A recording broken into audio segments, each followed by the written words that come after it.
ओम श्री गणेशाय नमः। आप सभी का हमारे YouTube चैनल पर हार्दिक स्वागत है। आज विनायक चतुर्थी पर आइए सुने विनायक जी और चौथ माता की कथा। सनातन धर्म में कार्तिक महीने का विशेष महत्व है। इस महीने में कई प्रमुख व्रत त्योहार मनाए जाते हैं। इस माह में शुक्ल पक्ष की चतुर्थी तिथि को विनायक चतुर्थी मनाई जाती है। इस दिन व्रत रख भगवान गणेश की विधि विधान से पूजा करने से भगवान गणेश सभी मनोकामनाएं पूर्ण करते हैं। साथ ही सुख समृद्धि आय और आयु में वृद्धि होती है।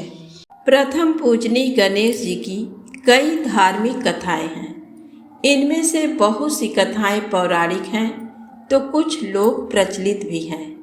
आज हम आपको मेढक व मेढकी की एक ऐसी ही लोक कथा सुनाने जा रहे हैं जिसे कार्तिक मास में सुनने की परंपरा है। मान्यता है कि इस कथा के बिना कार्तिक मास का स्नान ही अधूरा है। एक समय एक मेढक व मेढकी का जोड़ा था। इनमें से मेढकी हमेशा भगवान विनायक यानी गणेश जी की पूजा अर्चना करती थी। उन्हीं का नाम हर समय जपती रहती थी। ये देखकर मेढक को गुस्सा आता। एक बार उसने गुस्से में मेढकी को कहा कि तू पापी है जो हर समय पर पुरुष का नाम लेती रहती है। इस पाप को करना बंद कर धमकी भी दी कि यदि आज के बाद विनायक जी का नाम लिया तो वह उसका सिर फोड़ देगा।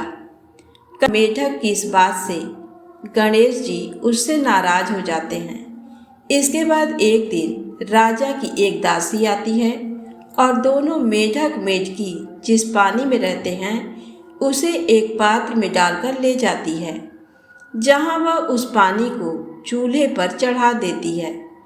तभी मेढकी तो भगवान गणेश का नाम लेने से उबलते पानी में भी कष्ट नहीं पाती, लेकिन मेढक दर्द से करा उठता है। गर्म पानी में भी जब वह मेढकी को बिना कष्ट के देखता है तो वह उससे इसका कारण पूछता है।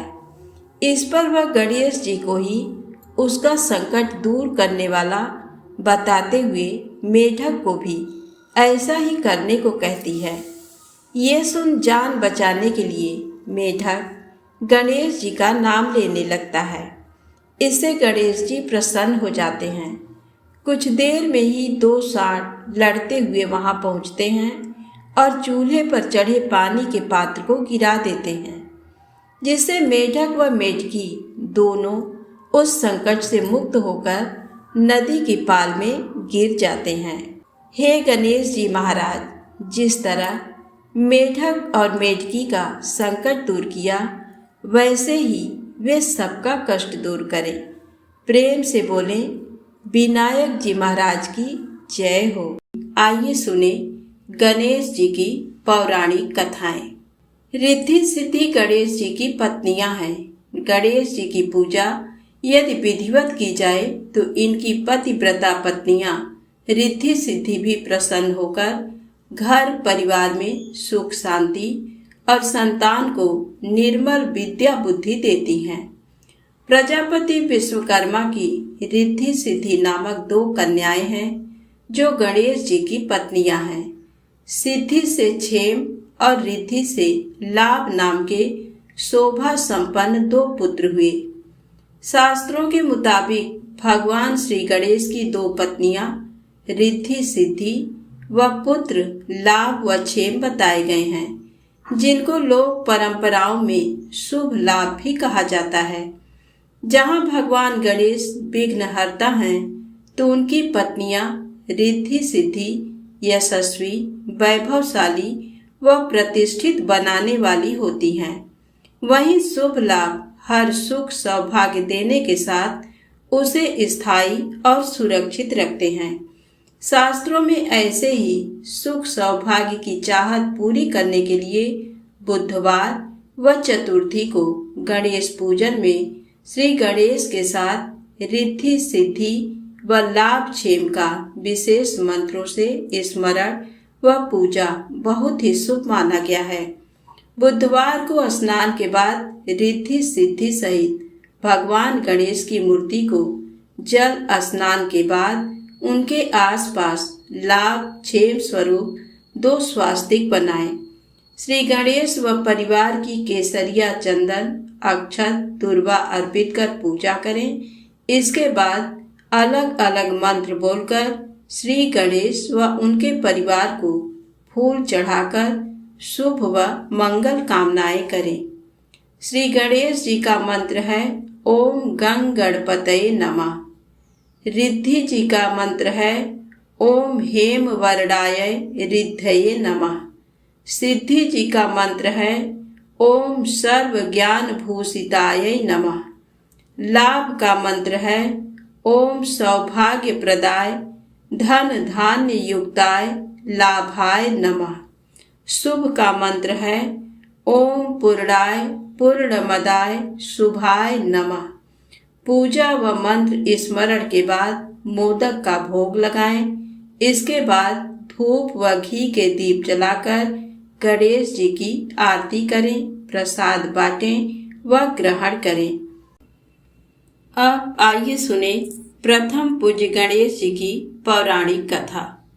गणेश जी को प्रथम देव माना गया है। शुभ कार्य करने से पहले भगवान गणेश जी का ध्यान किया जाता है। माना जाता है कि किसी भी शुभ कार्य करने से पूर्व गणेश जी की वंदना और स्तुति से कार्य में आने वाले विघ्न समाप्त हो जाते हैं। इसीलिए भगवान जी को विघ्नहर्ता भी कहा जाता है। भगवान गणेश जी ने ही महाभारत काव्य अपने हाथों से लिखा था। पौराणिक कथा के अनुसार विद्या के साथ साथ भगवान गणेश को लेखन कार्य का भी अधिपति माना गया है। गणेश जी को सभी देवी देवताओं में सबसे अधिक धैर्यवान माना गया है। उनका चित्त स्थिर और शांत बताया गया है। कैसी भी परिस्थिति हो वे अपना धैर्य नहीं खोते हैं, शांत भाव से अपने कार्य को करते रहते हैं। इसी कारण उनकी लेखन की शक्ति भी अद्वितीय मानी गई है। महर्षि वेद व्यास भगवान गणेश के इस खूबी के चलते अति प्रभावित थे। जब महर्षि वेद व्यास ने महाभारत की रचना करने का मन बनाया तो उन्हें महाभारत जैसे महाकाव्य के लिए एक ऐसे लेखक की तलाश थी जो उनके कथन और विचारों को बिना बाधित किए लेखन कार्य करता रहे, क्योंकि बाधाएं आने पर विचारों की सतत प्रक्रिया प्रभावित हो सकती थी। महर्षि वेद व्यास ने सभी देवी देवताओं की क्षमताओं का अध्ययन किया, लेकिन वे संतुष्ट नहीं हुए। तब उन्हें भगवान गणेश जी का ध्यान आया। महर्षि वेद व्यास ने गणेश जी से संपर्क किया और महाकाव्य लिखने का आग्रह किया। भगवान गणेश जी ने वेद व्यास जी के आग्रह को स्वीकार कर लिया, लेकिन एक शर्त उनके सम्मुख रख दी। शर्त के अनुसार काव्य का आरंभ करने के बाद एक भी क्षण कथा कहते हुए रुकना नहीं है, क्योंकि ऐसा होने पर गणेश जी ने कहा कि वे वहीं लेखन कार्य को रोक देंगे। गणेश जी की बात को महर्षि वेद व्यास ने स्वीकार कर लिया, लेकिन उन्होंने भी एक शर्त गणेश जी के सामने रख दी। महर्षि वेद व्यास जी ने कहा कि बिना अर्थ समझे वे कुछ नहीं लिखेंगे। इसका अर्थ ये था कि गणेश जी को प्रत्येक वचन को समझने के बाद ही लिखना होगा। गणेश जी ने महर्षि वेद व्यास की इस शर्त को स्वीकार कर लिया। इसके बाद महाभारत महाकाव्य की रचना आरंभ हुई। कहा जाता है कि महाभारत के लेखन कार्य पूर्ण होने में 3 वर्ष का समय लगा। इन 3 वर्षों में गणेश जी ने एक बार भी महर्षि वेद व्यास जी को एक पल के लिए भी नहीं रोका। वहीं महर्षि ने भी अपनी शर्त पूरी की।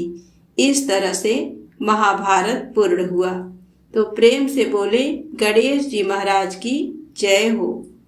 अब आइए सुने गणेश जी भगवान की दूसरी कथा। एक पौराणिक कथा के अनुसार एक बार देवताओं का प्रतिनिधि मंडल भगवान शिव के पास अपनी कुछ समस्याओं को लेकर पहुंचा। उस समय भगवान शिव के पास भगवान गणेश और भगवान कार्तिकेय भी वहीं बैठे थे। देवताओं की समस्याओं को सुनने के बाद भगवान शिव ने गणेश और कार्तिकेय से कहा कि आप दोनों में से कौन इन देवताओं की समस्याओं को हल करेगा। इस पर गणेश जी और कार्तिकेय जी ने एक स्वर में हाँ कर दी। जब देवताओं की समस्या को दूर करने के मदद करने के लिए दोनों तैयार हो गए तो शिव जी ने भगवान गणेश और भगवान कार्तिकेय के सामने एक प्रतियोगिता रखी। इस प्रतियोगिता के अनुसार पृथ्वी की परिक्रमा करनी थी। शर्त थी कि जो परिक्रमा करके पहले लौटेगा वही देवताओं की समस्या का हल करेगा। इतना सुनते ही भगवान कार्तिकेय मोर पर सवार होकर पृथ्वी की परिक्रमा के लिए निकल पड़े। लेकिन गणेश जी अपने स्थान पर खड़े होकर विचार करने लगे कि मूषक पर सवार होकर पृथ्वी की परिक्रमा कैसे हो सकती है। तभी गणेश जी के दिमाग में एक विचार आया और उन्होंने माता पार्वती और पिता शिव जी की परिक्रमा आरंभ कर दी। 7 परिक्रमा करने के बाद वे अपने स्थान पर खड़े हो गए। थोड़ी देर बाद कार्तिकेय पृथ्वी की परिक्रमा करके वापिस आ गए और गणेश जी को अपने स्थान पर देखकर स्वयं को विजेता बताने लगे। तब शिव जी ने गणेश जी की तरफ देखा और प्रश्न किया कि पृथ्वी की परिक्रमा करने क्यों नहीं गए। इस प्रश्न के उत्तर में भगवान गणेश ने कहा कि माता पिता ही संसार हैं, फिर चाहे पृथ्वी की परिक्रमा की जाए या अपने माता पिता की एक ही बात है। इस बात से भगवान शिव और माता पार्वती बेहद प्रसन्न हुए और गणेश जी को देवताओं की समस्या हल करने की आज्ञा दी। तभी से भगवान गणेश जी की प्रथम देव के रूप में स्तुति की जाने लगी। भगवान शिव ने गणेश जी को आशीर्वाद दिया कि जो भी शुभ कार्य से पूर्व गणेश जी की पूजा करेगा उसकी सभी मनोकामना पूर्ण होगी। तो प्रेम से बोले गणपति भगवान की जय हो। अब आइए सुने धन के देवता कुबेर और गणेश जी की कहानी। हिंदू धर्म के अनुसार कुबेर धन और वैभव के देवता हैं। माना जाता है कि उनके पास ढेर सारा धन है और ये आपने सुना ही होगा कि जरूरत से अधिक पैसा व्यक्ति को अंधा बना देता है। बिल्कुल ऐसा ही कुछ धन के देवता कुबेर के साथ भी हुआ। उन्हें लगने लगा कि तीनों लोकों में सबसे ज्यादा धन उन्हीं के पास है और उन्हें इस बात पर घमंड होने लगा। एक दिन अपने धन का दिखावा करने के लिए धन के देवता कुबेर ने महाभोज का आयोजन किया। इस महाभोज में उन्होंने सभी देवतागण को बुलाया। कार्यक्रम का न्योता लेकर वो कैलाश पर्वत पर भगवान शिव के पास भी गए और उन्हें विशेष अतिथि के रूप में आने का न्योता दिया। भगवान शिव ने एक बार में कुबेर के घमंड को भांप लिया और फिर सोचा कि इसे सही पाठ पढ़ाना जरूरी है। ये सोचकर उन्होंने कुबेर से कहा, कुबेर, हमें तुम्हारा न्योता स्वीकार है, लेकिन किसी जरूरी काम के कारण हम महाभोज में नहीं आ पाएंगे। किंतु तुम चिंता न करो, हमारी जगह हमारा पुत्र गणेश तुम्हारे कार्यक्रम में जरूर आएगा। भगवान शिव की बात सुनकर कुबेर खुशी खुशी वहां से चले गए। महाभोज का दिन आ गया। सभी देवतागण कुबेर के घर पधारने लगे। भगवान श्री गणेश भी समय से कार्यक्रम में पहुंच गए।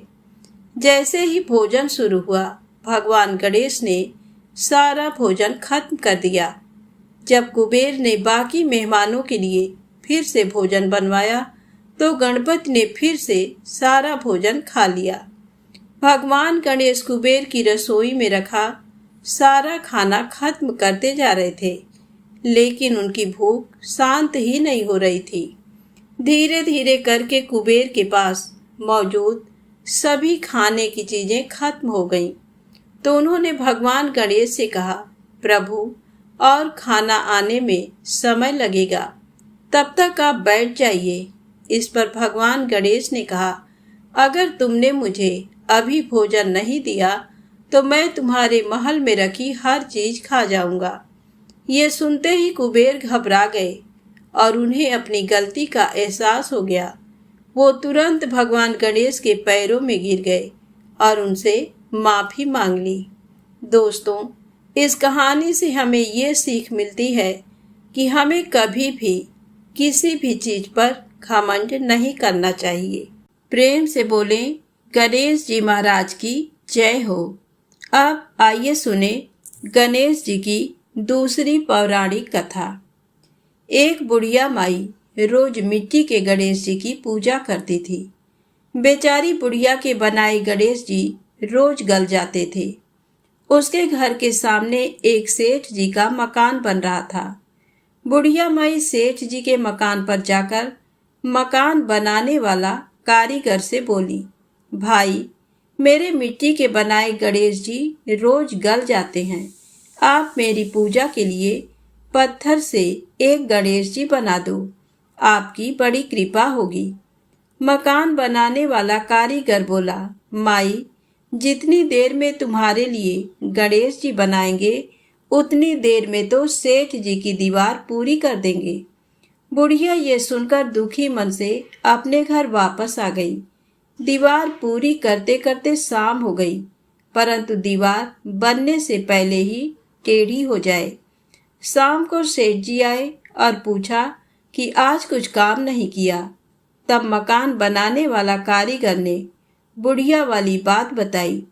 तब सेठ जी ने बुढ़िया माई से जाकर कहा, माई, तुम हमारी दीवार सीधी कर दो तो हम तुम्हें सोने के गणेश जी बनवा देंगे।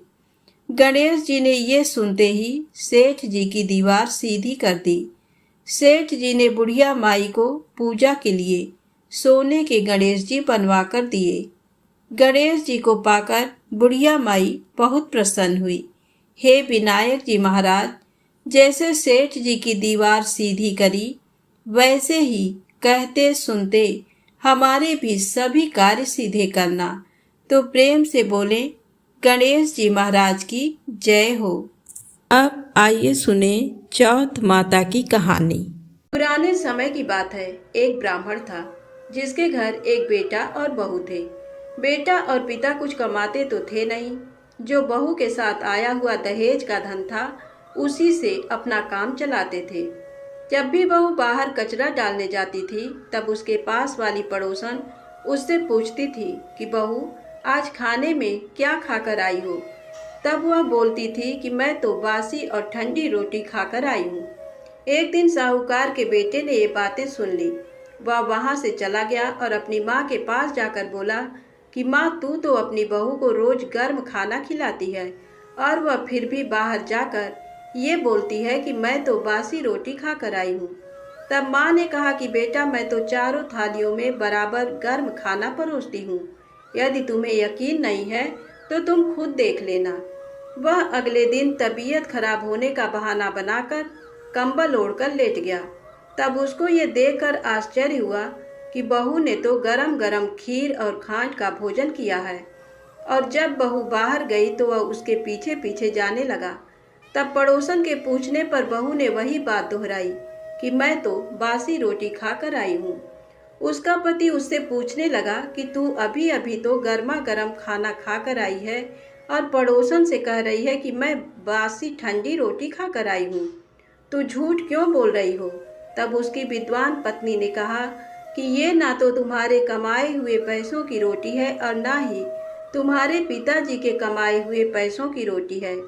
यदि हम इसी तरह बैठे बैठे धन को खर्च करते रहें तो ये एक दिन कुएं के पानी की तरह समाप्त हो जाएगा।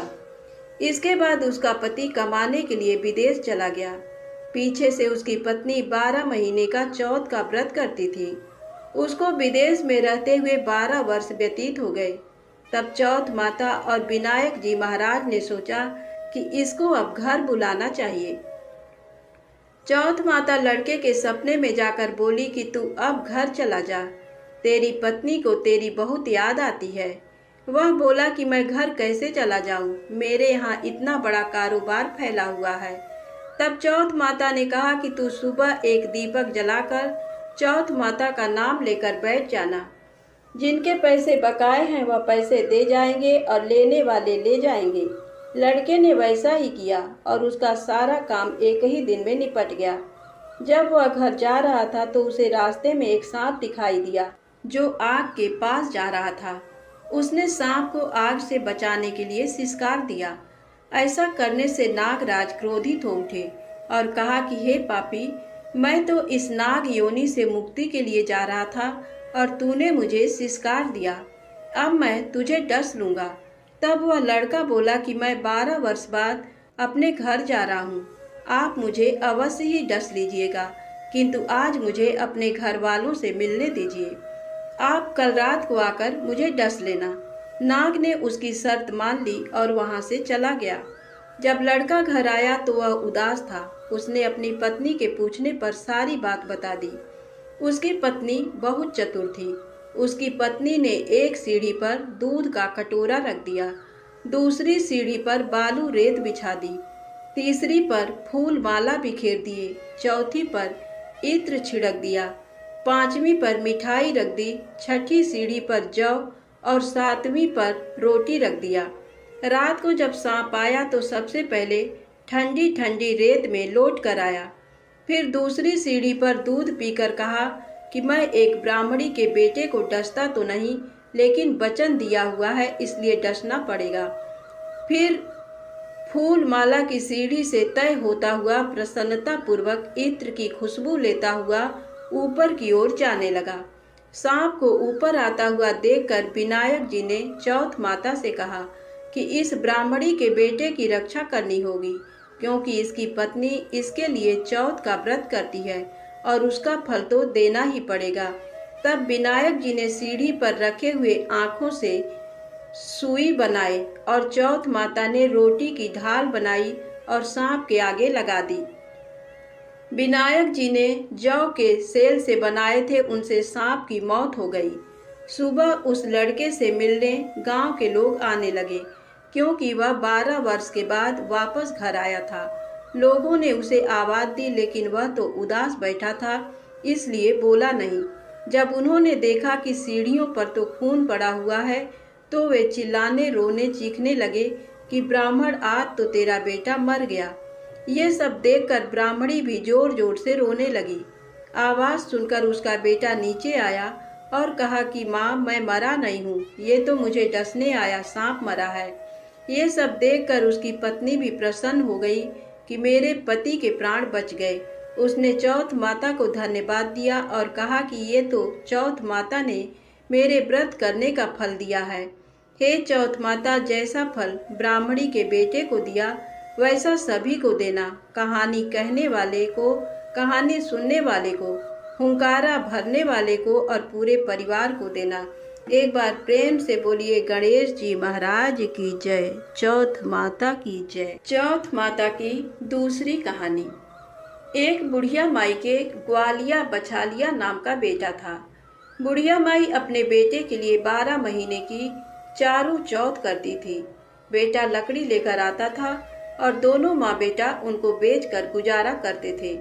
बुढ़िया माई रोजाना लकड़ी में से 2 लकड़ी रख लेती और चौथ के दिन बेटे से छुपकर बेचकर सामान लाती थी और 5 पुआ बनाती थी। एक पुआ गणेश जी महाराज को, एक चौथ माता को चढ़ाती, एक ब्राह्मण को और एक अपने बेटे को खिलाती थी और एक पुआ खुद खाती थी। एक चौथ के दिन बेटा अपनी पड़ोसन के घर गया। वह पुआ बना रही थी। जब उसने पूछा कि आज क्या है जो पुए बना रखे हैं, तब वह बोली, मैंने तो आज ही बनाए हैं, पर तेरी माँ तो चारों चौथ को पुए बनाती है। उसने जाकर माँ से पूछा, माँ तू रोज पुए बनाती है, मैं इतनी मेहनत से कमाता हूँ।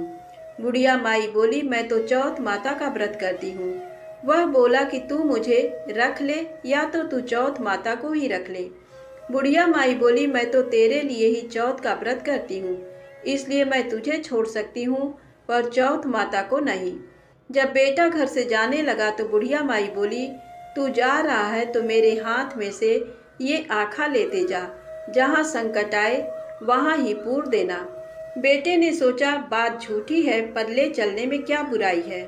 वह चलने लगा और वह थोड़ी दूर पहुंचा ही था कि उसने देखा कि खून की नदी बह रही थी।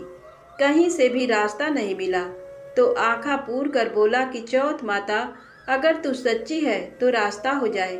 ऐसा कहते ही झट से रास्ता मिल गया। आगे गया तो घनघोर अंधेरा उजाड़ फैला हुआ था। उसने मन में सोचा कि मुझे शेर बघेरे खा जाएंगे, इसलिए वह आंखा पूर कर बोला, चौथ माता मुझे रास्ता मिल जाए। और तब जल्दी से रास्ता मिल गया। वह आगे चला गया। जाते जाते एक राजा की नगरी में पहुंचा। वहां का राजा रोजाना एक आदमी की बलि देता था। वह एक बुढ़िया माई के पास गया। वह बुढ़िया माई रोती जा रही थी और पुए बना रही थी। लड़के ने बुढ़िया माई से पूछा कि बुढ़िया माई क्यों रो रही हो। तो बुढ़िया माई ने जवाब दिया कि मेरे एक ही बेटा है, जिसकी कल राजा बलि देने वाला है। मैं उसी के लिए पुए बना रही हूँ। वह बोला, बुढ़िया माई अपने बेटे की जगह मुझे पुए खिला दे, मैं उसकी जगह बलि चढ़ने चला जाऊंगा। बुढ़िया माई ने कहा कि मैं दूसरे के पुत्र को कैसे भेज सकती हूँ, लेकिन वह नहीं माना, तो बुढ़िया माई ने उसको पुए खिला दिए।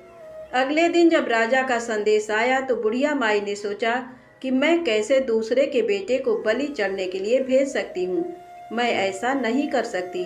लेकिन बाहर की आवाज़ सुनकर वह जाग गए और राजा के आदमियों के साथ चला गया।